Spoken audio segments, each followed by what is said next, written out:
일본 차기 총리를 뽑는 집권 자민당 총재 선거에서 다카이치 사나의 전 경제안보 담당상이 승리하며 당권을 거머쥐었습니다. 한일 관계가 어떤 변화를 맞게 될지 주목되는데요. 이 시간 조한범 통일연구원 석좌 연구위원과 자세한 내용 짚어보도록 하겠습니다. 안녕하세요. 안녕하세요. 네. 조금 전 말씀드린 것처럼 일본 집권 자민당의 새 총재로 다카이치 사나에 전 경제안보 담당상이 선출되면서 사상 첫 여성 총리 탄생이 눈앞에 다가온 상황입니다. 근데 이분이 여자 아베로 불리고 있는 인물인 만큼 어떤 의미가 있는지 좀 궁금한데요. 이제 다소 의외네요. 아주 큰 의외는 아니고, 왜냐하면 고이즈미가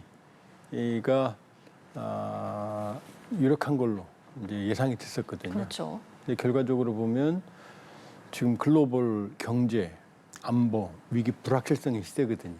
그러면서 각국 국내 정치가 우경화하고 있거든요. 그러니까 이시바 총리의 낙마 원인이었던 지난 선거 때도 사실 일본 극우성향의 참정당 돌풍 이런 것처럼 그 이제 우경화 바람이 불었다 이렇게 볼 수가 있겠고요. 네. 말씀하신 것처럼 이제 아베 키즈예요. 아베 키즈고 여자 아베라고 할 정도로 아베 노선을 답습을 하고, 그러니까 우리로서는 별로 지금까지 행적을 보면 달가운 인물은 아니죠. 네. 왜냐하면 독도라든지 과거사라든지 이런 데서 이제 상당히 강경한 발언을 이어왔고, 그리고 미국에 대해서도 이번에 이제 이 TV 토론에서 유일하게 관세 협상 문제가 있다. 그래서 강경한 입장을 좀 보인 인물이고, 네. 그다음에 이제 경제 안보 담당 상이었을 정도로 경제 안보 쪽이 강점이에요. 그러니까 뭐 배터리, 반도체, AI 이런 쪽의 전략적 중요성을 강조하고 여기에 대한 국가 안보적 관점을 가진 인물이거든요. 그래서 고이즈미는 여기에 비하면은 40대이면서 전통적인 정치 명문 고이즈미 가문이고, 젊은 층에 이제 호소력이 있었는데 아무래도 한 방을 보여주는데 그동안 여러 차례 벌써 뭐 사선일 정도로 20대 때 아버지 지역구 물려받았으니까. 네. 그러나 지금 이 불확실성 시대에는 호소력이 좀 떨어졌던 것 같아요. 그래서 아주 의외는 아니고 다소 의외다. 예, 다소 이렇게 의외. 말씀을 해주셨습니다. 다카이치 신임 총재에 대해서 좀 더 자세하게 짚어보겠습니다. 극우 인사로 분류가 되고 있고요. 태평양 전쟁 A급 전범이 합사된 야스쿠니 신사에 꾸준히 참배를 해왔고, 또 총리가 돼도 이 참배를 이어가겠다고 밝히면서 우리나라를 겨냥해서 어정쩡하게 군이 기어오른다, 이런 망언까지 한 바 있습니다. 예. 어떻게 보십니까? 그러니까 아베 노선, 강경한 노선은 맞아요. 그런데 이제 일본 총리의 특징이 뭐냐면 강경해도 이게 이제 총리 임명 전, 사실은 엄밀히 보면 지금 총리는 아니에요. 네. 왜냐하면 자민당 안에서 총리로 선출이 된 거고, 그렇죠. 이제 국회에서 최종적인 이제 임명을 받아야 되는데 야당이 이제 통일된 후보를 내기 어려우니까 사실상 이제 낙점이 된 거죠. 그러니까 지금까지 흐름으로만 보면은 아주 거친 언사, 지금 신사참배부터 시작해서 그 다음에 독도라든지, 그러니까 상당히 우리가 불편한 말들을 많이 했어요. 그러나 실제로 총리 되고 나서도 그럴지 그건 좀 두고 봐야 된다. 네. 그러니까 지금으로서는 일단 강경한 아베 노선을 계승하는 그런 인물, 그리고 이시바에 비해서는 상당히 우경화된 강경한 인물이건 틀림없다. 네. 그러나 향후 어떤 행보를 보일지는 좀 두고 봐야 된다. 두고 봐야 한다. 지금 가장 궁금한 건 아무래도 한일 관계에 변화가 생길지일 것 같은데요. 다카이치 총재의 선출로 인해서 한일 관계에 변화가 올 거다, 불가피하다, 이런 전망이 나오는 한편, 또 누가 총리가 되더라도 큰 틀에서 한일 협력의 기조는 이어갈 것이다, 이런 입장도 계속해서 나오고 있습니다. 어떻게 예상하고 계십니까? 일단 바이든 정부 때 우린 윤석열 정부였죠. 이제 캠프 데이비드 한미일 정상회의. 그러니까 미국의 전략은 중국을 견제하는 인도태평양 전략이 민주당이든 공화당이든 일관돼요. 네. 트럼프 시기에 와서는 중국 대리기가 더 강화되고 있거든요. 이러면 트럼프 행정부도 바이든 정부가 짜놨던 한미일 안보협력 체제, 한미일 협력 체제를 그대로 가져가요. 그런 상황이니까 지금 이재명 정부도 이제 보수 정권에서 진보 정권으로 정권이 교체됐지만 한일 협력 체계는 그냥 가져가거든요. 그리고 사상 처음으로 미국 가기 전에 일본을 먼저 갔거든요. 네. 그렇게 보면 일본도 지금 북중러가 연대하는 상황에서 또 인도태평양 전략, 미국의 인도태평양 전략이 있는 상황에서 한일 관계를 굳이 나쁘게 가져갈 이유가 없다. 그리고 또 하나는 지금 미국과의 관세 전쟁에서 한일이 동병상련이거든요. 그럼 미국과 지금 힘겨운 협상, 왜냐하면 도장 찍었다 해서 끝나는 게 아니고 우리는 안 찍었지만 이행 과정에서 5,500억 달러 하려면 일이 많거든요. 그렇죠. 그런 상황에서 굳이 전선을 우리까지 확장을 하고 또 미국까지 확장을 한다. 그리고 지금 한일 관계에서 갑자기 튀어나올 만한 그런 당면한 그 나쁜 소재를 만들어질 이유가 없어요. 그러니까 물론 이제 집권하기 전에는 표를 결집시키기 위해서 이제 강경한 입장을 보였을 가능성이 있다. 그리고 그 노선이 정말로 한일 관계에 적용될 가능성도 있다. 그런데 그래야 될 이유가 그렇게 많지 않다. 뭐 지금 집권하고 나서 안정적으로 상황 관리해야 되고 미국과의 관세 문제, 또 북중로 대응, 중국과의 견제. 그렇다고 보면은 큰 90도 각도로 변하는 것보다는 완만한 변화는 있을 수 있겠지만 큰 틀은 흘러가지 않겠네. 이쪽이 좀 더 무게감이 있어요. 전망이. 지켜봐야겠지만 큰 변화는 없을 것이다. 이렇게 전망해 주셨습니다. 네, 이번엔 다른 이야기로 넘어가 보도록 하겠습니다. 이재명 대통령이 이산가족의 날 기념식에서 남북이 함께 이산가족 문제를 풀어가야 한다. 이렇게 강조를 했는데요. 에이펙 정상회의를 앞두고 잇따라서 인도적 메시지를 발신하는 배경은 뭐라고 보십니까? 지금 북한은 뭐 완전히 헤어질 결심을 했죠. 뭐 김정은 위원장 입에서 김여정 부부장 입에서 또 주요 북한의 최고위층에서 안 만나겠다. 어떤 일도 마주하지 않겠다. 헤어질 결심을 확실히 했거든요. 미국에게는 만날 의사를 분명히 하고 있고 우리와는 완전한 단절을 선언했거든요. 그런 입장에서 지금 우리가 할 수 있는 건 한반도 상황의 안정적 관리밖에 없다. 그러니까 외교 안보적 9.19 공동 군사분야 합의를 뭘 복원을 하든 아니든 어떻게 하든 북한이 단기적으로 나올 가능성은 희박하거든요. 그렇다면 지금 상황에서 할 수 있는 건 일단 안보 상황의 안정적 관리. 그다음에 북한이 대화에 나올 때까지 웨이트 앤 시 기다리는 것. 그다음에 이산가족 문제 같은 인도적인 문제. 요 정도밖에는 우리가 지금 건드릴 게 없다. 그러니까 사실은 지금 북핵 문제에서는 현재 상황에서는 코리아 패싱이에요. 그러나 이 상황을 안정적으로 관리하는 거고 그 상황에서 가능한 메시지를 내고 있다 이렇게 봐야겠죠. 네. 이재명 대통령이 이번 추석 연휴에 가장 먼저 만난 사람들은 북의 가족을 두고 온 실향민들이었는데요. 남북이 갈라져 있더라도 최소한 생사 확인, 또 편지 교류는 해야 한다 이렇게 강조했습니다.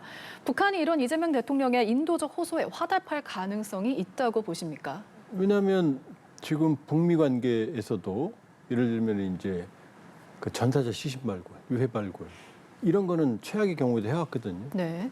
그다음에 러우 전쟁 지금 극단적인 대립 관계지만 전사자 포로 교환해요. 대화도 합니다.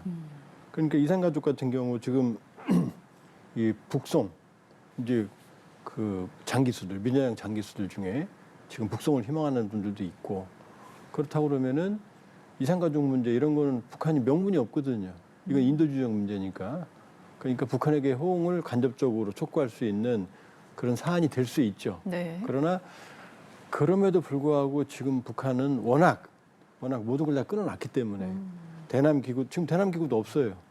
그러니까 이 남아 있다면 지금 김여정 부부장도 대남 관계 담화를 낼 때 과거 같으면 통전부, 통일전선부, 조국평화통일위원회 이런 것과 관련 있는 인물들이나 아니면 조직들 활용해야 되는데 지난번 7월 28일 대남 담화를 할 때도 외무성 가서 회의하고서 담화를 냈거든요. 그렇죠. 그러니까 대남 관련해서는 어떤 기구도 없기 때문에 사실은 쉽지 않다. 아무리 인도적 메시지를 발신해도 이렇게 볼 수 있어요. 북한이 안 할 이유는 없지만 그렇다고 또 가능성이 높지도 않다 이런 말씀 해주셨습니다. 북한이 개천절을 맞아서 평양 단군릉 앞에서 행사를 열었다고 북한 매체들이 이제 보도를 했는데요. 특히 최근에 북한의 개천절 행사 초점이 민족의 정체성보다는 문화유산 보호 쪽으로 옮겨진 것으로 보여서 눈길을 끌었는데 어떻게 보셨습니까? 그 북한은 이제 단군으로 추정되는 유해를 지금 보이지만 네, 화면에 예, 나왔죠. 저 피라미드처럼 보이지만 대규모 그 화강암으로 만들어놨어요. 유해를 발굴했다. 물론 이제 진위 여부는 불확실해요. 왜냐하면 북한이 주장하는 그 단군릉 발굴 그 역사적 사실로 우리는 아직은 인정하기 어려워요. 그러나 대대적으로 행사를 해왔거든요. 네. 근데 과거 같으면 천도교 청우당이라든지 이런 민족성이 짙은 단체들, 그다음에 이제 통일 관련 단체들 이런 단체들이 함께 주관을 했는데, 근데 이제 그 문화유산국 같은 중립적인, 그러니까 민족적인 어떤 뿌리는 강조하지 않고 그 문화유산이라는 차원을 좀 강조하거든요. 그러니까 말씀드렸지만 지금 남북을 완전히 헤어질 결심을 했고 같은 민족도 아니고 통일 대상도 아니라고 그러니까 민족적 색채를 지우는 그런 행사를 지금 진행하고 있는 거죠. 작년부터 그게 좀 뚜렷해 보여요. 네. 그러니까 천도교 청구당 이름도 없고 통일 관련 단체들도 지금 북한 보도에서는 나오지 않아요. 그래서 민족 정체성보다는 문화유산에 더 초점이 맞춰져 있는 것이다. 이렇게 해석해 주셨습니다. 네, 북한 이야기 계속 이어가서 볼 텐데요. 북한이 당 창건 80주년을 맞아서 최대 수만 명을 동원한 열병식을 준비하고 있다고 합니다. 이번 열병식을 통해서 북한이 노리는 대외 메시지 무엇일까요? 지금 북한은 이제 끊어지는 5년, 10년 정주년의 행사를 크게 하거든요. 네. 노동당이 지배하는 체제니까 당 창건 기념일이 제일 크죠. 그럼 당 창건 70주년은 김정은이 집권한 초기였어요. 네. 그러니까 그때는 내 책임이 아닌 거죠. 어려워도. 근데 지금 80주년은 자기가 집권한 이후로 거의 14년 돼가니까 여기서 뭔가 보여줘야 되거든요. 김정은 시대를 보여줘야 되거든요. 그러니까 중국도 이 15,000에서 2만 명 사이의 어떤 병력이었는데 지금 북한 준비하는 걸 보면 그것도 더 많은 병력으로 추정이 돼요. 인원들이. 김일성 광장이나 아니면 미림 비행장 준비. 그다음에 15만 명 수용할 수 있는 평양 5일 경기장. 거기 문재인 대통령 연설도 했었죠. 가장 대규모로 할 것 같다. 김정은 시대를 보여주는. 그리고 김정은 정권의 딜레마는 뭐냐면 북러 밀착. 북중 관계 개선에도 불구하고 경제가 지금 아주 안 좋거든요. 네. 뭐 한국은행이나 뭐 국정원에서는 뭐 나쁘지 않다. 뭐 3% 이상 성장했다 그러지만 그거는 국가 투자예요. 건물, 토목 이런 인위적인 실제 민생 경제는 아주 안 좋거든요. 1달러에 지난 봄에 한 8, 9천 원 했거든요. 북한 네. 1달러 북한 원화. 지금 지난주에 4만 원이 넘어요. 오. 그러니까 경제는 보일 게 없거든요. 그러니까 이번에 대규모의 열병식을 할 것 같다. 그리고 이미 러시아는 고위급이 참석하기로 결정했어요. 그리고 연초부터 북한의 우호적인 많은 국가들에게 지금 이 초청장을 보낸 것 같고 꽤 많이 네. 참석할 것 같아요. 네. 그러니까 아마 아주 화려하고 아주 자기들이 보여줄 수 있는 가장 최강의 어떤 열병식을 보여줄 가능성이 있다. 그러니까 김정은 집권 이후 가장 큰 열병식이 될 가능성이 있다 이렇게 볼 수 있어요. 힘을 보여주기 위해서 그렇죠. 규모가 커졌다. 북한이 열병식을 앞두고 동창리 위성 발사장에서 새로운 엔진 시험 준비 정황까지 포착이 됐습니다. 이번 열병식에서 ICM, 신형 ICBM 화성 20형 공개나 시험 발사로까지 이어질 가능성이 있다고 보고 계십니까? 지금 이제 김정은이 9월 3일 날 중국 전승절에 갔잖아요. 거기서 보고 배운 게 있거든요. 네. 거기서 중국이 보여줬던 게 소위 이제 뉴클리어 트라이드, 핵 삼축 체계를 중국이 아주 과시해서 보여줬거든요. 그러니까 중국도 미국을 물론 재래식 전력, 예를 들면 뭐 스텔스 무인기라든지 러시아의 지원을 받은 많은 개량된 재래식 전력을 보여줄 수도 있겠지만 아무래도 미국의 눈길을 끄는 건 ICBM이거든요. 그럼 지난해 10월 31일 날 북한이 화성 19형을 발사했거든요.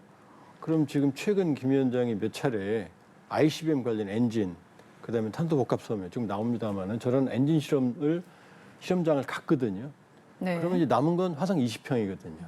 그러니까 화성 20형을 실제로 보여줄지 아니면은 보여주거나 실제로 시험 발사를 할지. 그러면 이제 미국이 이제 깜짝 놀랄 테니까. 그렇기 때문에 어찌 됐건 전략적 능력, 미국을 타협할 수 있는 전략적 능력을 열병식이든 아니면 직접 행동이든 보여줄 가능성이 좀 높아지고 있는 거죠. 네. 미국을 향한 전략적 측면을 말씀해 주셨는데 이렇게 대대적으로 준비하고 있는 열병식에 대해서 미국이나 아니 우리나라의 반응이 혹시 나온 것이 있습니까?